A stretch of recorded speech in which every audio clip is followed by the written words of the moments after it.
All right, going to bring you along on this little adventure.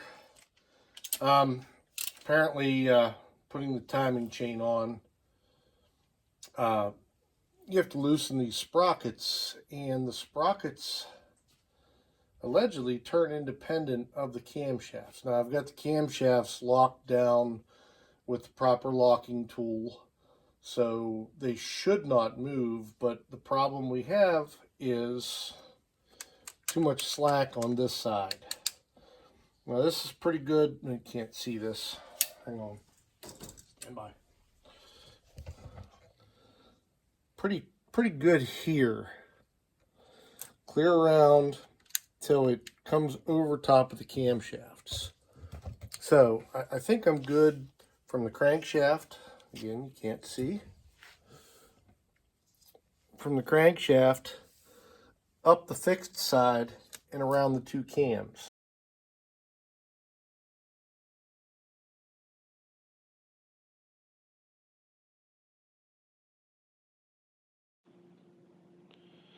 Okay, so pictured we have the 4 camshaft actuators numbered 1, 2, 3, and 4 left to right.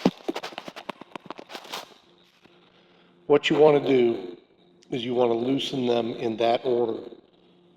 The passenger side exhaust first, passenger side intake second, driver side intake third, driver side exhaust fourth.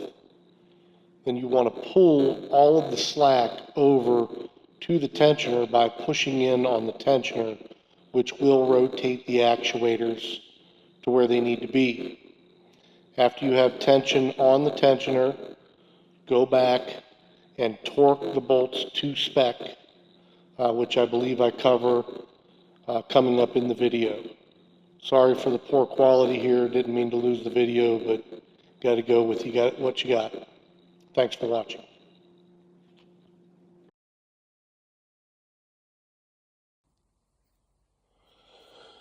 All right, back on the 2015 Macan. Put the timing cover on today. I got everything pretty close to being prepped, and give it one more good wipe down with some mineral spirits, but I wanted to bring you along for a little video. This is how I happen to organize my bolts, because there's 3 or 4 different sizes in here, and I didn't want to get them mixed up. I did buy the new bolts. There's the part number on them, the 910-97101, and as you can see, they're magnetic, so they are not aluminum. Of course, those come with the, I don't know if you can see it or not, the little aluminum washers. There's one under that one right there. And they're under all of the ones that you replace. And I guess that aluminum washer just kind of helps to be a barrier between the timing cover and the steel bolt, so you don't get the corrosiveness that can create. There are 2 other size bolts used here. The 999-073-914-31. Those are used here and here. I suppose I could turn the light off, as well as here and here. And if you haven't noticed, that's the front cover of my engine. The 3rd size are for these 2 little side bolts here. I haven't really taken a hard look. I imagine they're reinforcement for the tensioner rides, because it rides somewhere about there, and they probably straddle the tensioner and give it a little bit more support in that area. The one thing I didn't count were the 4 bolts that thread down into the oil pan right there. And as the project is about 2 months behind, I'm not going to wait another week to order those 4 bolts. If those happen to leak, I can get the oil pan out without having to do all this mess. So, and I doubt they'll leak. We'll just reuse the aluminum ones on there. As you can see, those ones are not magnetic. As far as the other new bolts, I did replace those. And those are also still aluminum. So they do not require the use of a washer. So just wanted to show you that. The other tip that I can give you is you may notice the package here, they spelled Porsche wrong.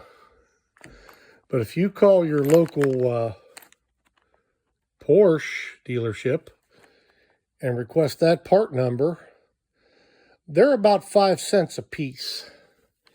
If you call your local genuine Porsche dealership, that same number is about $4 a piece. So you can imagine the savings over however many bolts we have here. It looks like 7, 12, 16, 19, about 23, 25 bolts, plus the other ones that you can do the same thing with.